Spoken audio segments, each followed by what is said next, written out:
Yo buscaré hablar con claridad. Mi español está un poco oxidado, pero empezamos con una imagen de mi infancia. De aquí vengo yo y por eso quizá me interesó la lluvia ácida. La ciudad de Valparaíso queda cerca de aquí, no es en Chile, es en la ciudad de Chicago, queda del otro lado del lago y es famoso por su industria. Es la ciudad de Gary, Indiana, que empezó a producir motores para vehículos y empezaron a ver que se creaba la lluvia ácida y quizá así me interesó la calidad del aire. Lo muestro no solo para presentarme, sino también este es uno de los puntos álgidos de lluvia ácida en Estados Unidos actualmente. Es excelente venir aquí y compartir con ustedes y terminaremos a hablar de colaboraciones en el futuro entre mi universidad y UNAM. Antes de comenzar, quiero mandar mis felicitaciones al doctor Bravo, que falleció. Presento mi pésame. Él vino a muchas de nuestras reuniones, había mucho frío ahí.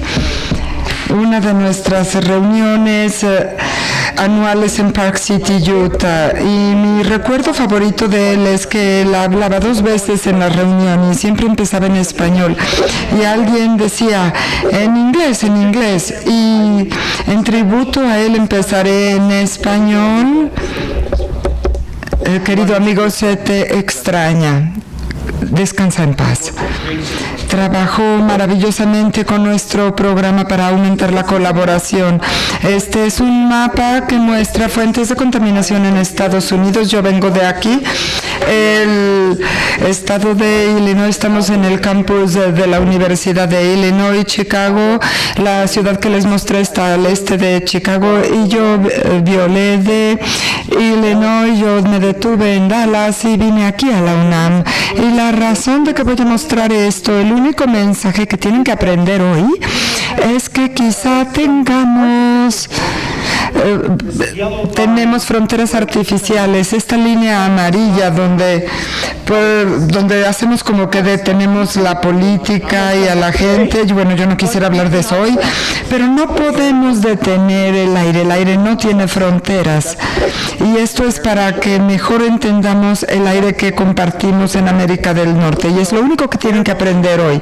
Illinois no es una frontera. Y este es una serie de Google que puso la agencia de la EPA, que nos muestra fuentes de emisiones tóxicas, y en azul oscuro podemos ver la generación eléctrica. Tenemos mucho en la frontera que apoya a la industria y tenemos esta frontera y a través del aire podemos compartir regalos.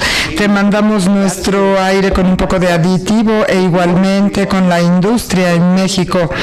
Y esto nos hará entender mejor estas áreas en Estados Unidos y también en la costa del Golfo de México, donde compartimos las aguas. Este es el mensaje de hoy. Tenemos que compartir y volvernos vigilantes de la calidad del aire de Norteamérica. Yo traje saludos de mi laboratorio. Yo soy el director del Centro de Laboratorio Analítico. Este es mi equipo. Yo soy el director.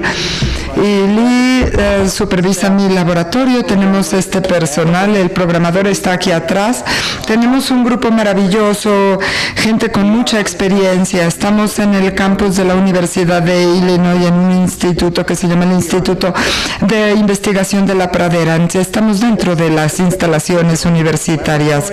Les muestro mi laboratorio y discúlpenme si esto es aburrido para los que vinieron ayer. Aquí tenemos nuestro cromatógrafo de iones, tenemos estudio de plasma, tenemos un sistema excelente y colorimetría. Hablaremos más al respecto más adelante, pero los laboratorios con los mismos me dieron una visita a los laboratorios de aquí. Pueden ver que son muy similares en todas partes. También hacemos mediciones de calidad del aire, por esto ir de vacaciones a Champaign, Illinois no es buena idea porque no hay nada que ver, no hay montañas, estos no es tierras agrícolas, y hacemos mediciones de calidad del aire para la EPA. Tenemos también equipo. Corremos los analizadores para los criterios de contaminación del aire, y de los 6 criterios de contaminación del aire medimos 5, que es dióxido de azufre, óxidos de nitrógeno, monóxido de carbono, ozono, y no medimos el plomo porque ya no tenemos gasolina con plomo y ya no se requiere que lo midamos. Con esta presentación y de dónde vengo les voy a mostrar la charla de hoy. Empezaré a hablar de las regulaciones de contaminación del aire en Estados Unidos y tendencias de emisión de aire contaminante y las tendencias de lluvia ácida. Y voy a mostrarles el programa NADP, que es el programa de sedimentación atmosférica, y si el tiempo nos lo permite, rápidamente hablaré de unos estudios especialmente interesantes debido a posible colaboración futura. Yo les voy a mostrar los NACs, que son los estándares de calidad del aire del ambiente. Son 6 criterios: monóxido de carbono, plomo, dióxido de nitrógeno, ozono, partículas muy finas. Estos son menores a 2.5 micros y dióxido de azufre. El gobierno tiene 2 niveles de estándares. Están los primarios y los secundarios. Los primarios protegen la salud de los humanos y los estándares secundarios son para el bienestar general de la población. Por ejemplo, hoy vamos a enfocarnos en especies de lluvia ácida, dióxido de carbono y dióxido de nitrógeno, y ver cómo esto funciona con la sedimentación ácida. Pueden ir al sitio web de EPA, que para dióxido de nitrógeno los estudios dicen que el estándar es de 1 hora. Es seguro para la población respirar. Esto será para que pondrá a la gente con asma en riesgo, y el estándar por 1 año a 33 partes por billón, y si estuvieran en una de mis clases veríamos estos datos y ver cómo se calculan estos promedios. Entonces, las tendencias en las emisiones de Estados Unidos. La EPA midieron estas emisiones en teragramos: dióxido de azufre en rojo y el de nitrógeno en azul. Cada 5 años, desde 1970 al 85 y del 90 en adelante, se pueden tomar datos nacionales por año, y si ven más detallado pueden ir hasta el nivel de condado.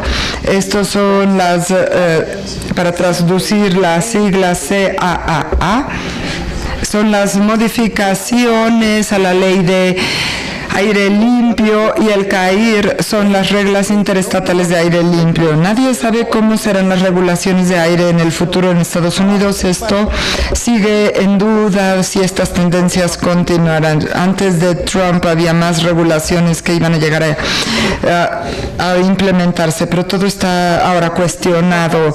Un poco sobre la sedimentación atmosférica. Esto lo conoce muy bien este público, pero en términos, tomamos una fuente de emisiones, puede ser una fuente de energía, y esto va a la atmósfera, donde reacciona con otros químicos y en reacciones fotoquímicas, y como me gusta decir, lo que sube tiene que bajar. Entonces, los contaminantes se regresan. En la primera fase es precipitación, y en la parte de gas y partículas es gas de aerosoles. Si sabemos cuánto llovió, podemos hacer un modelo, podemos usar un modelo de cómputo para ver cuánto tarda el gas en bajar. Podemos calcular la sedimentación neta. No hablaré mucho de los efectos ambientales hoy, pero esto puede afectar muchos recursos y afectar el cuerpo y la salud humana. Y ahora vamos a ver la sedimentación húmeda. Hay otros grupos que hacen estos estudios también. Esta es nuestra red de todas las estaciones actualmente en operación activa, y podemos ver que el color de punto nos muestra la longevidad del lugar. En julio de 2018 estaremos celebrando nuestro cumpleaños de 40 años. Empezamos en 1900 1978 y podemos ver cómo hemos crecido. No tenemos lugares a largo plazo, sino también tenemos nuevas instalaciones y una gran distribución geográfica en todos Estados Unidos, Canadá. Tenemos estaciones en Taiwán, Puerto Rico, Islas Vírgenes, Argentina no se muestra, y también en Alaska y Hawái. Operamos 2 estaciones en México, de las que hablaré más tarde. Brevemente estaré usando siglas. Nuestra red mayor fue fundada en el 78 para estudiar la deposición ácida y la lluvia ácida, la precipitación de mercurio, que fue instalada en el 95. Otra red da un muestreo y vimos mercurio en el gas ambiente, y tenemos una red de monitoreo de mercurio. Y para aquellos que estuvieron aquí ayer, encuentren esto repetitivo, pero mi laboratorio analiza muestras de los 3 redes. Estas muestras van a un laboratorio contratado, y en total somos un laboratorio muy lleno de cosas que hacer. Estamos procesando 80,000 muestras al año de 300 ubicaciones únicas. ¿De dónde viene el dinero? No escogemos nuestras estaciones. Las agencias vienen con nosotros y nos dan los fondos. Los operamos como una red cooperativa, y tenemos más de 100 agencias que contribuyen con fondos y apoyo, incluyendo las agencias federales de estadounidenses, la EPA, el Servicio Topográfico, Administración Oceánica o Administración de Parques, y otros por el Departamento de Agricultura. Y tenemos estados estadounidenses y provincias canadienses. Tenemos pueblos originales que dan fondos, y muchos de nuestros lugares están ubicados en universidades, y también nos dan apoyo de las universidades, y también tenemos socios en otras organizaciones, incluyendo BP, APRI y la Agencia Estadounidense de Clima. Entonces ellos dan fondos a una o más estaciones individuales. Queremos hablar de nuestra red y nuestro análisis antes de hablar de los datos en sí. Entonces la red de tendencias nacionales ve los mayores iones, cationes, aniones, pH, conductividad. Tenemos 263 sitios, y hemos recolectado desde el 78 430,000 muestras. Todos estos datos están en nuestro sitio web. Para poder ser parte de lo verde, tenemos que diseminar los datos públicamente. Entonces, esto es esencialmente, pero recolectamos muestras diario y las refrigeramos, lo que mejor conserva a los nutrientes. Un poco más sobre nuestra red nacional. Hacemos muestreo de sedimentación húmeda. Muchos de ellos están en telemetría, muchos datos. Tenemos datos a los 15 minutos, y para análisis químicos vemos las especies de lluvia ácido, de sulfato, nitrato, bromato, calcio, magnesio, potasio, sodio, nutrientes, amonio y fosfatos, y por supuesto el pH y la conductividad específica. Y aquí está mi lugar en Illinois, algo más escénico. Esto es en el estado de Nevada, en el Parque Nacional Great Basin. El 20% de nuestras estaciones no tienen electricidad y pueden funcionar con energía solar. Eso no es problema. Con nuestras muestras y nuestros registros de precipitación sabemos exactamente cuándo llovió, y podemos hacer un análisis de retrotrayectoria. Estamos en Nueva York, que es la ciudad con la estrella negra, y después por el sistema de tormentas llegó al oeste medio, y esto nos permite hacer un modelo de predicción, y al final les mostraré estudios especiales donde hicimos un seguimiento del desastre de Fukushima y del derrame petrolero en el mar. Un poco más sobre nuestras redes de sedimentación. Tenemos estudiando concentraciones de mercurio y metilmercurio, y tenemos más de 200 muestras que tenemos desde el 96. La red considera el mercurio especiado en fase de gas, y esto lo tenemos desde 2006. Aquí tenemos esto para saludar a nuestros amigos en Canadá. Esto es Kejimakujik, el Parque Nacional en Nueva Escocia, Canadá, y es un lugar muy remoto, pero tiene influencia por las masas de aire que vienen de Estados Unidos, así que tienen un recolector de sedimentación fría, y el último se rompió debido a la baja temperatura, sí. Que ahora lo tenemos protegido.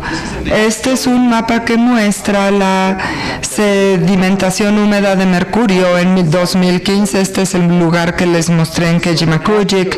El mapa muestra datos de nuestro programa, pero integrado a lo largo de un año. Tomamos la concentración de mercurio y las muestras individuales y la multiplicamos por la cantidad de lluvia, y tenemos el flujo de masa. El rojo es el más alto, el verde más bajo, y pueden ver donde el Golfo de México se vuelve una verdadera inquietud en cuanto a la sedimentación de mercurio, ya que llueve tanto en los estados del Golfo de Estados Unidos. Vemos mucho mayor sedimentación de mercurio, y también podemos ver lo que en Puerto Rico es una de las más altas estaciones, y todos estos datos están disponibles. Pueden usar los mapas, sacarlos de ahí. Como dije, hay dos estaciones que operaban aquí en México, una en el estado de Hidalgo, que operó de octubre del 2004 a noviembre de 2005, y el Golfo de México está más o menos cerca, y en Puerto Ángel, Oaxaca, que operó de septiembre de 2004 a octubre de 2005, y las estaciones ya no están funcionando. Ya que estamos aquí en México, puse comparativo de datos y tomamos todas las muestras del año 2005, y esto es la media 70% de porcentaje, y lo puedes ver para todas estaciones. Hidalgo está en rojo, Oaxaca en verde. Hidalgo, la media es más o menos la misma que todas las estaciones. Oaxaca tenía una concentración media más grande, pero una media más baja en general. Y si ustedes conectan todas las estaciones de las más limpias a las más sucias, esta es la distribución de frecuencia acumulada. Estos son los lugares más limpios, los más sucios. Oaxaca caería en el tercero de más abajo, e Hidalgo por abajo del porcentaje 50% de las estaciones que teníamos en 2005. Y ahora, viendo la parte gaseosa de mercurio, usamos instrumentos Tecran que miden gas que oxida el mercurio, y el mercurio en verde, el mercurio oxidado en otro color. Estas son estaciones urbanas influidas por áreas urbanas, y también estaciones remotas. Estos son gráficas y que nos dan puntos sobre una concentración de 4 picagramos por centímetro cúbico de aire. Nuestras áreas urbanas tienen más mercurios que la estación operada en Taiwán. En la última presentación de redes es el que monitorea el amoníaco, usa ciertas muestras. Traje una para mostrárselas, y es una membrana de difusión de gases que controla la difusión de gas, y después hay un núcleo absorbente que atrapa los contaminantes, y también esto lo podemos usar para ácido clorhídrico y otras sustancias. Se puede poner, y ahora tenemos 100 estaciones haciendo esto. Entonces estamos trabajando en datos de 2016. Esto fue los últimos datos completos para el 2016. 2015 y podemos ver mucha concentración de amoníaco. Aquí es donde estábamos en Champaign, en la área agrícola, y los datos eran consistentes, y este es el último tipo es lo único que tenemos de datos de concentración de amonio. Y también hemos usado esto para estudios entre ciudades. Esta es nuestra ciudad, ahí está Champaign urbana, el campus está en medio, y hemos hecho estudios de calidad del aire en toda la ciudad. Empezamos en las granjas y fuimos hacia la ciudad. Vemos concentraciones más altas donde viven los estudiantes, y este es un parque industrial cerca de muchas carreteras aquí. Incluso en esta área vemos una gran diferencia y está completamente plano. Esto es tierra de uso agrícola y el campus universitario. Les he dado una introducción, ahora quiero mostrarles tendencias en nuestros datos.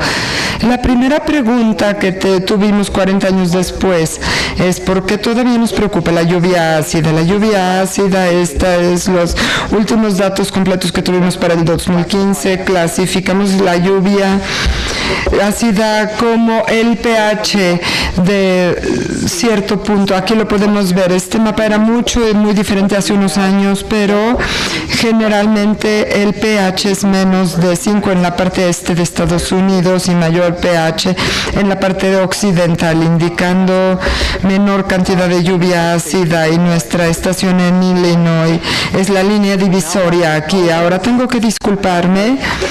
Soy un estadounidense, no es Canadá, falta, y también México. Discúlpenme, por favor, por hablar de la isla de Estados Unidos, y podemos ver que las estaciones no están incluidas aquí. De nuevo, todos estos datos están en nuestro sitio web. ¿Por qué decimos lluvia ácida, que es menos de 1.5? Lo tenemos para representar lo que contamina al humano, y la razón es que sabemos que el agua purificada es ácida debido al dióxido de carbono en el aire, y esto forma un ácido carbónico muy débil. Con los niveles actuales de dióxido de carbono, el pH está como en 5.6. Como nota de lado, porque ya tenemos 40 años, hemos tenido que ajustar nuestra concentración supuesta de dióxido de carbono para nuestra balance en la concentración, porque el CO2 sigue aumentando en la atmósfera. Entonces establecimos el nivel por debajo de 5.6 para la especie normal que sucede en la naturaleza, y podemos ver los aerosoles con sulfato y con ácidos orgánicos que se dan naturalmente. Y si vemos la tendencia de tiempo, estos son gráficas de bloques, son las estaciones. Podemos ver en 1985 el pH media era de menos de 1.5. La mayor parte de nuestras muestras eran lluvia ácida. Hubo un cambio radical hace como 30 años. Ahora voy a hablar un poco sobre cómo la lluvia ácida influencia la precipitación acídica de dióxido de azufre, y llamé a mi amigo la gota de lluvia. Él está siendo acidificado con gas de SO4, y el SO2 se disuelve en agua, y esto se asocia para formar un ion de sulfato I1 que puede disasociarse y formar un ion. Esta oxidación, lo que medimos es el sulfato, porque el sulfato rara vez se oxida en la atmósfera, tiene muchas vías. La más fácil de mostrarles es por ozono. El sulfato se oxida con ozono para formar un ion de sulfato, y hay otros, el peróxido de hidrógeno, el formaldehído, y podemos el fierro, y pueden tomar cualquier libro de texto de química e ir por la reacción. Mi amigo, la gota de agua está siendo acidificada. Ahora vamos a ver lo que ha sucedido. Les voy a mostrar una película animada de las tendencias de sedimentación de sulfato húmedo de 1985 a 2013. Las unidades son kilogramos por hectárea de sedimentación de sulfato. La precipitaciones, aumento con datos del modelo para mostrar mejor las regiones en Estados Unidos. Voy a comenzar la animación. Esto es el año 1985. Las más altas concentraciones de sulfatos y la modificación a la ley empezó en el 90 y así hicimos desaparecerlo. Y pueden ver los años aquí abajo al continuar. Y vemos, recuerden las dunas de Indianas, lo mostré porque es un punto álgido. Nos preguntamos, ¿en 1986 está mejor o en 2012? Entonces pueden ver la tendencia de tiempo, está en las mismas estaciones. No agregamos otras, son las mismas estaciones que operaban en este periodo. Integramos nuestros datos con los datos de Canadá, lo que se llama la química atmosférica nacional canadiense. Esto es el sulfato depositándose en la frontera. Sería maravilloso poder aumentar la colaboración para también completar el mapa de América del Norte. Ahora voy a mostrar el nitrato y tenemos dióxido de nitrógeno. De nuevo la gota forma un ácido que forma un ion de nitrato y esto se da. La vía es en la fase gaseosa. Tenemos dióxido de nitrógeno reaccionando con OH, que es un radical, y esto es lo que se llama una reacción de tres cuerpos. Esto sería vapor de agua y agrega energía y ayuda en la disociación para que el dióxido de nitrógeno recoja una de los O para que reaccione con OH para dar un ácido de nitrógeno que se disuelve en agua para formar un ion de nitrato. Igual que la tendencia de sulfato, podemos ver tres promedios. El verde está bien, el rojo no tan bien. Recuerden que las modificaciones a la ley del aire limpio se verificaron en 1990.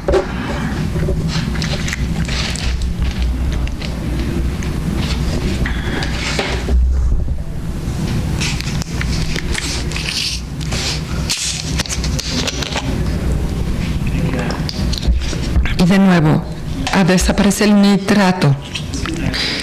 Podemos preguntar, el año 86, gran concentración de industria y población, ups, y en 2012 grandemente reducido. Las preguntas de cómo lo hacemos en California, porque en California es un estado industrial y creo que es la sexta más grande economía del mundo, además de ser un estado. La razón es doble. Hay mucha influencia del océano que se lleva la contaminación a otro lado y también es seco. Tenemos ahí una sedimentación seca en las ciudades del estado de California. Ahora les voy a contar otra historia. Vamos a ver el gas de amonio. Mi gota se vuelve azul porque se está volviendo básico. El gas de amonio se disuelve en agua y se disocia, y medimos el pH para formar un ion de amonio. La amonia, aquí voy a mostrar las tendencias de concentración o la sedimentación es la misma escala. Un promedio de corrida de 3 años, pero no tenemos la precipitación del modelo. Aquí tenemos el 86, el 85 muy verde.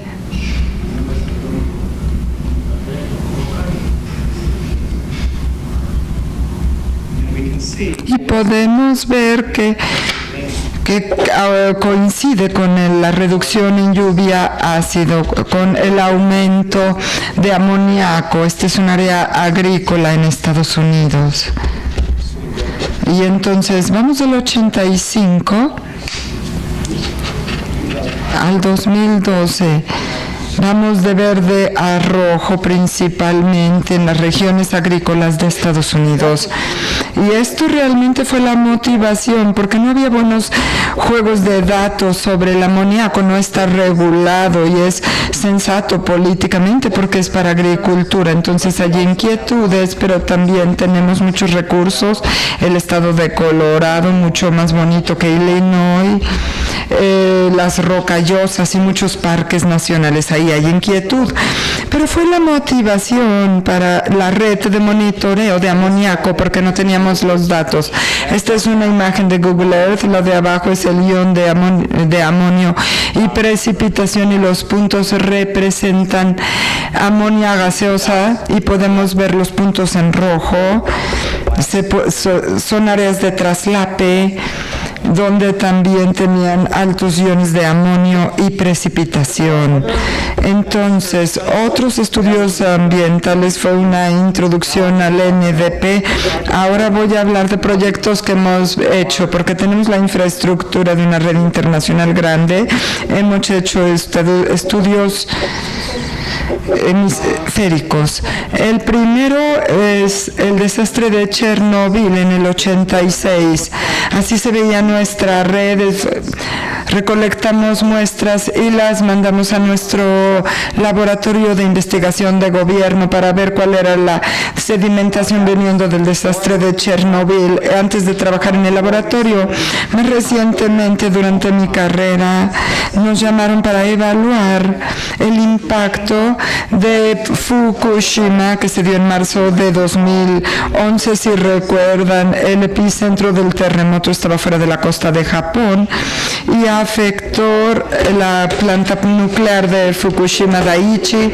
Esto es antes y después. Estos son los reactores nucleares, el terremoto, el tsunami resultante, y esto tuvo una emisión neta de material radiactivo hacia la atmósfera.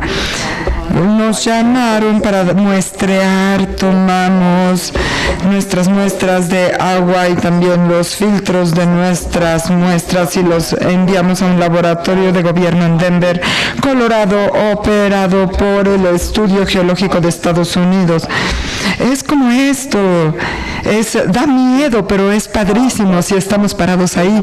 Y ellos tienen una instalación para el Instituto Geofísico ahí para evaluar isótopos radiactivos. Aquí hacen el análisis para sacar los iones. No necesitábamos estos porque ya tenemos el material radiactivo, pero nos beneficiamos de su espectrómetro de rayos gamma. Esto tuvimos muy poca cuenta, como 48 horas a la vez, pero teníamos que protegernos de la radiación natural. Esto también se enfriaba con nitrógeno líquido. Medimos muchos de los materiales radiactivos que tienen una vida como de una semana, y se llevaba una semana que la tormenta lo llevara por todos Estados Unidos. Vimos el CC y 134, y en interés del tiempo les voy a mostrar el mapa de CC 137 y van a ver cómo está en Estados Unidos. Como esperado, teníamos una sedimentación radioactiva en la costa oeste, y entre más grande sea el punto, y son picocurios por litro.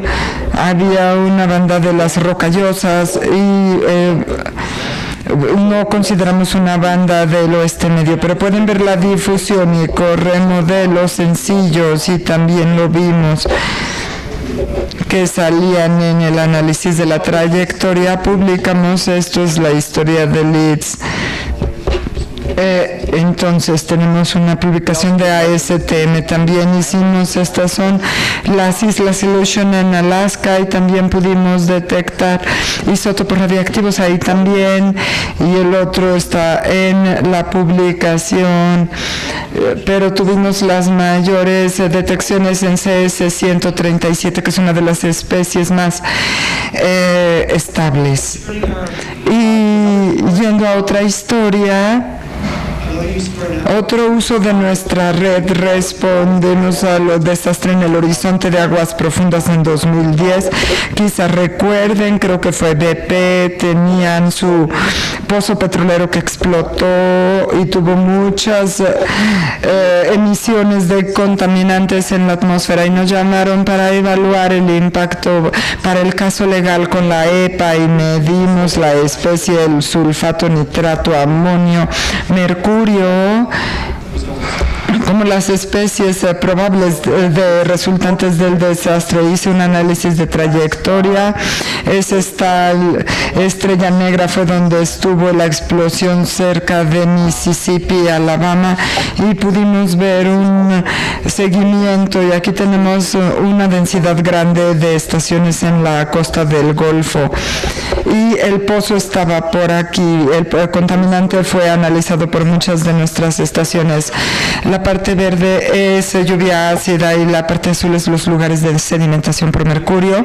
Y podemos ver, hice un comparativo de los años para 2007, 2008, 2009 y 2010, y cuando vimos en 2010 fue un año con anomalía en términos del sulfato, nitrato y mercurio en sedimentación húmeda. Lo interesante de este estudio es que también es una parte muy contaminada de Estados Unidos. Hay mucha industria petroquímica aquí. Es interesante, no vimos muestras que parecieran elevadas. Si ponías ahí solo los datos, decías las semanas después del desastre lo veías, pero en general en esta parte de Estados Unidos hay contaminación que refuerza el mensaje. Nuestra frontera del Golfo de México es algo que nos hace estudiar los impactos de nuestras industrias en la región. Y otras iniciativas que consideramos, lo llamamos City DEP. La mayoría de nuestras estaciones estaban en áreas remotas, rurales, parques nacionales, pero allá vive ahora la gente. Tenemos una nueva iniciativa de muestreo urbano para sedimentación, humedad, análisis de aire y también polen y aeroalergenos. Entonces, esto es nuestro lugar más denso, no es en la Ciudad de México, sino en la ciudad de Nueva York. En una parte del Bronx tenemos también estaciones de monitoreo de aire en techos de azoteas, y también tenemos ahí jardines de azotea. Y no solamente nos interesa estudiar la lluvia ácida, sino también estudiar polen y aeroalérgenos. Este es mi brazo, yo sufrí de terribles alergias, me causaron mucho sufrimiento. Hice que mi doctor me tomara una foto porque me inyectaron muchas veces en el brazo y yo soy alérgico a unas semillas, y me dice estas son las temporales de alergenos, pero si tenemos más datos podremos saber dónde se ubican los aeroalergenos en Estados Unidos.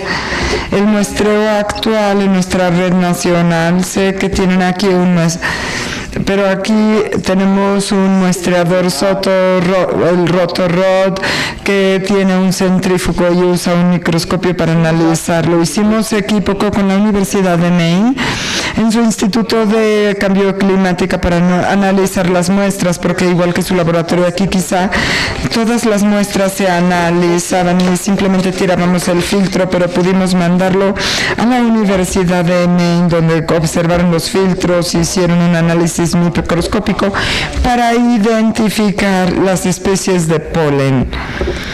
Y estos son alergias y alergenos comunes que se encuentran. Y también trabajaron para hacer esto más rápido. Tenemos un reporte, si les interesa. Tenemos los datos preliminares de este estudio.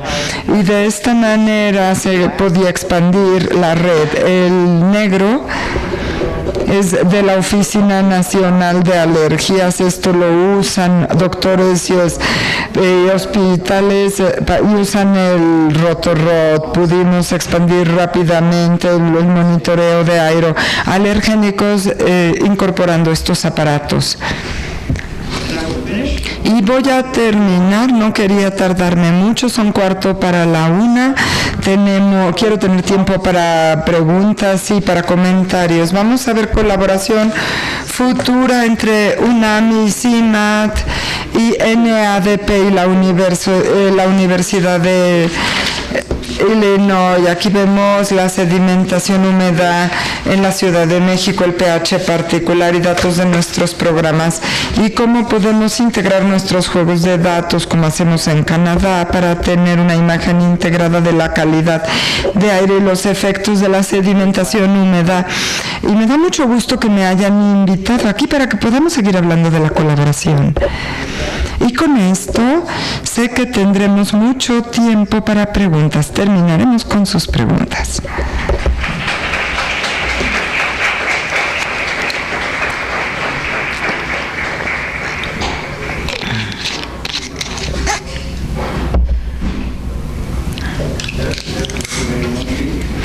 Muchísimas gracias, estupenda presentación. Ahora empecemos las preguntas. We have time for questions. You can formulate your questions either in Spanish or English. Your name? Thank you so much for the interesting conference.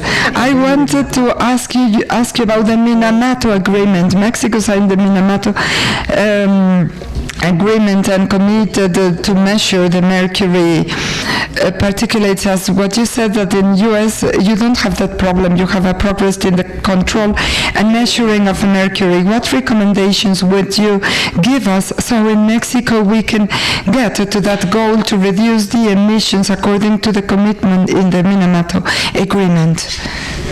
Muy bien. Quisiera agradecerle a la traductora por su excelente traducción. Era sobre el convenio de Minamato y la participación de Estados Unidos. Seré honesto, el mercurio no es mi área. Sé que ha habido negociaciones con Estados Unidos como miembro de Minamato, pero creo que también preguntó cuál sería la regulación para el impacto práctico en México para reducir la sedimentación de mercurio. Yo sé que esto sucedió hace mucho tiempo. En Hidalgo y Oaxaca cuando tenían monitoreo y ellos no pudieron continuar, pero desde el punto de vista de Estados Unidos, la mayoría de las regulaciones se han enfocado en plantas de energía y el carbono activado. Ahora es interesante, en general, la lluvia ácida también resulta por la economía, porque ahora el gas natural se quema más para fuente de energía que el carbón, y creo que el gas natural es bajo en mercurio. Si estamos solo viendo el sector energético, la producción de energía, sé que el mercurio se ha reducido, pero creo que en México, por lo poco que sé, creo que también hay una inquietud en la industria. Hornos altos y cosas así, no sé mucho, pero ciertamente hay control de tecnologías. Esto es muy promisorio con el carbón activado y los raspadores de limpieza. Agradezco mucho su pregunta, aunque no estoy seguro de haberla respondido. Luis, other questions? Hola, muchas gracias por su buena presentación. Es muy bueno ver cómo pudieron reducir las concentraciones de contaminantes, y dado en esto y en base a la presentación vimos estos contaminantes que pudieran servir como catalizadores para formación de lluvia. ¿Alguien ha revisado las tendencias o cualquier correlación entre los niveles de precipitación o sus patrones comparado con esta reducción de contaminantes? Esta es una excelente idea. Hubo estudios históricos que hicimos en la Universidad de Illinois. Teníamos una red donde se encuentra la ciudad de San Luis. Hicimos estudios intensivos hace 20 años para ver los efectos de contaminación de San Luis por la lluvia. Y tiene razón, de hecho, vimos un aumento de precipitación. Ahora ya no tenemos estos estudios estudios continuos. Vemos más tendencias temporales en el clima, por ejemplo. En Estados Unidos estamos pasando por una sequía y esto ha tenido una influencia directa en la química. En regiones más secas vemos más calcio, magnesio y potasio, pero no hemos visto los impactos para correlacionar la intensidad de las lluvias con la química, pero ya que nuestros datos son gratuitos, están en internet y podemos dar apoyo a quien se ofrezca de voluntario a hacerlo. More questions, please. Oscar. Hola, muchas gracias por su presentación, fue muy interesante. La baja en la concentración de SO4, porque ambos se relacionan con los combustibles. Y supongo que esto reduce los cambios en programas de energía o regulaciones. Y la pregunta es un poco más política, porque ahora tenemos un presidente que le permite a la industria usar cualquier cosa que quieran para mejorar su economía. Quizá tengan concentraciones mayores ahora, no lo sé. Pregunta interesante. Lo lindo, y de esto podemos hablar aquí de la libertad académica, es algo que yo valoro. Yo puedo decirles lo que ha sucedido, pueden optar por no creerme, yo nada más transmito la información. Sí, ciertamente eso ha llegado a nuestras reuniones, hay mucha incertidumbre en la EPA. Llamo a mis amigos de la EPA y están tristes. Tienen todos estos programas. Mi entendimiento es que el programa va a continuar, porque yo digo, todo lo que hago es reporto la información, pero ciertamente hemos hablado del asunto. Ha habido discusiones sobre recortes de fondos que directamente cerrarían nuestras estaciones. Ellos pagan a las universidades con unas becas individuales. Es dificilísimo manejar el dinero. Pudiéramos perder la estación y ya no sabríamos el impacto, y esto sería aterrorizador, porque como dijimos desde ayer, si no mides, no tienes problemas, ¿no? Buena pregunta política. ¿Le respondí? Cuando usted regrese a Estados Unidos, vamos a seguir con usted. Otra pregunta. ¿Abraham? Muchas gracias. Excelente presentación. Yo quiero comentar, ahora los números son importantes en términos del enfoque científico. Oscar habló de las preguntas y esto es uno de los más importantes retos, ser objetivos, y yo quiero saber si nos puede hablar de alguna experiencia. Si usted ve los números de México en términos de sedimentación o solo se tienen de la Ciudad de México. En términos de que queremos hacer crecer la red nacional, usted mencionó la sinergia entre mucha gente o instituciones participando en la misma acción. ¿Cuál es el costo de implementación? Por supuesto, en Estados Unidos la cobertura es increíble.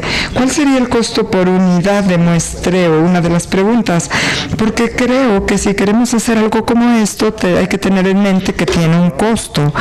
Probablemente estas son las cosas que hay que hacer antes de crear una red nacional. Segundo, con estos números, en términos de preguntas científicas, pero también en términos de impactos, por ejemplo, si le pueden decir a las zonas agrícolas o a estos estados, ustedes están aumentando el amoníaco y tienen que bajar algo porque están aumentando incrementalmente el nitrógeno. ¿Cómo es esta conexión con la gente y con quienes toman las decisiones? Y gracias por la pregunta. En interés de tiempo lo seré breve, pero ciertamente la deposición del nitrógeno es clave.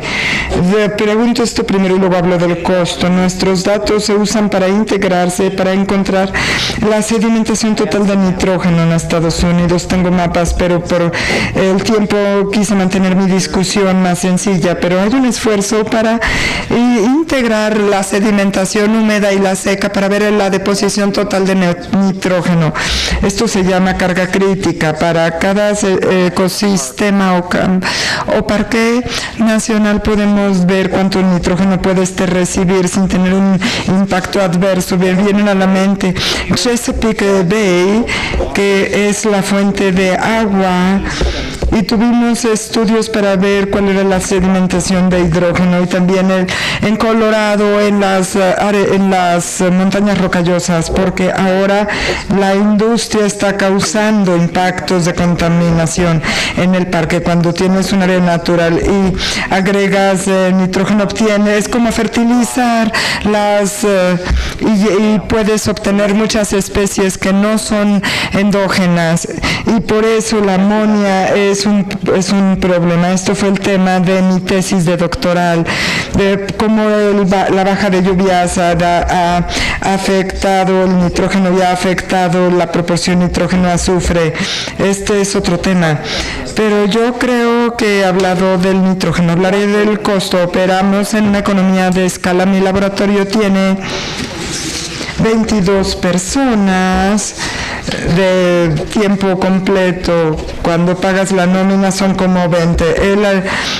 Y tenemos 1.2 millones de Estados Unidos, que no es mucho. Esto es el número grande. Es para el centro de tendencia. Esto cubre como 12,000 muestras y lo operamos en base a muestras. Si usted o el doctor Sosa quieren empezar, tienen que pagar $82 por muestra. Y esto es incluyente. Lavamos los suministros, se los enviamos, usted muestra, nos da el resultado, los analizamos. Esto es mucho trabajo por $82. Sé que esto es más caro que en México, pero solamente podemos sobrevivir con una economía de escala. Esto es porque tenemos 12,000 muestras al año, pero no es tanto dinero, es mucho análisis.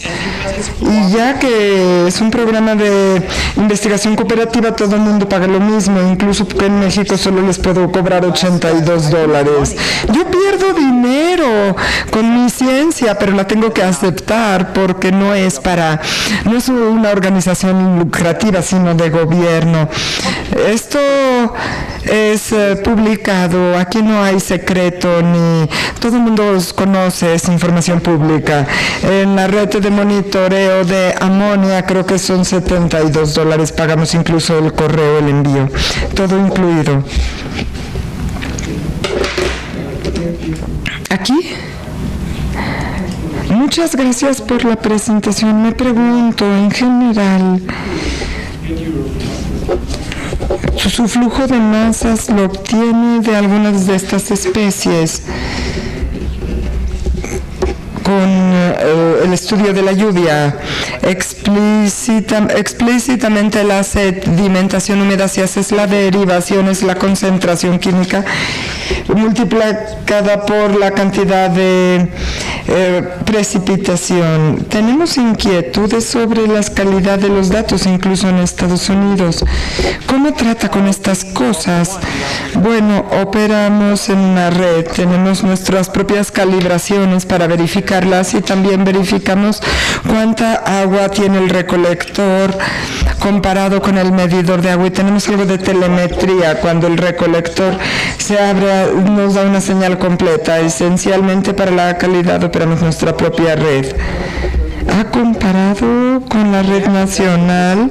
De hecho, esto es de lo que se trata. No tenemos miles de lugares aquí, pero confiamos en un modelo de cómputo que se llama PRISM de la Universidad de Oregón.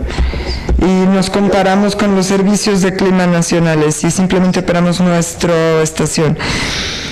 Gracias. More questions, please.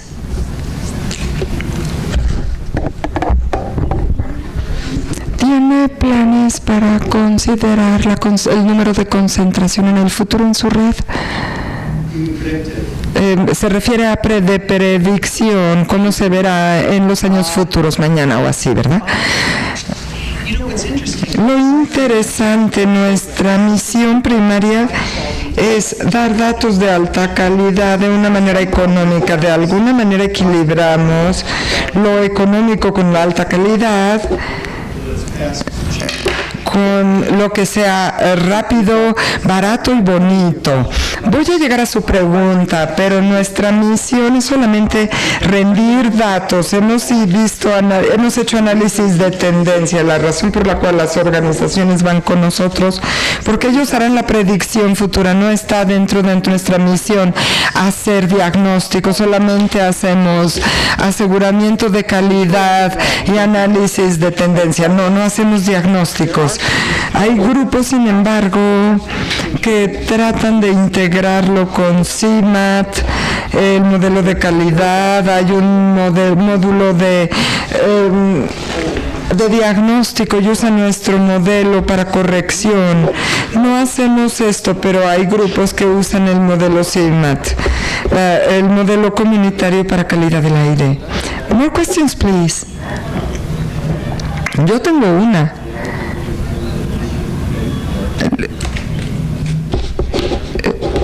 SO2. Tengo que regresar mis cientos de imágenes. Déjenme ver si lo puedo hacer rápido.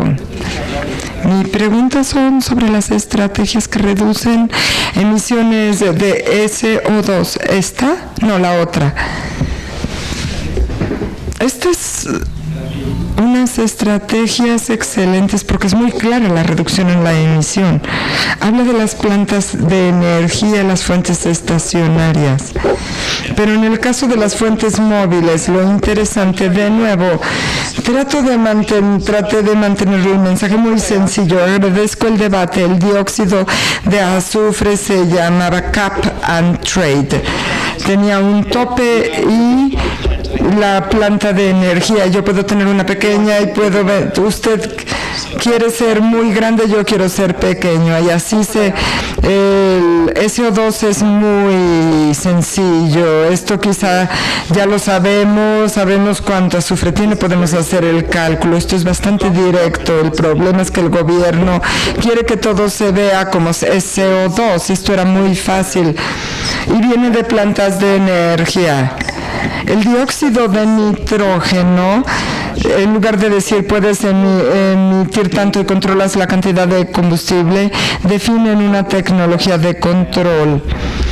Es la tecnología del mejor control disponible. Lo implementaron y le dijeron a las plantas de energía que tenían que implementar esta tecnología de control para bajar su NO2. Y aquí tenemos los convertidores catalíticos en el auto para controlar el NO2, pero el SO2 es fácil, simplemente no hagas combustión.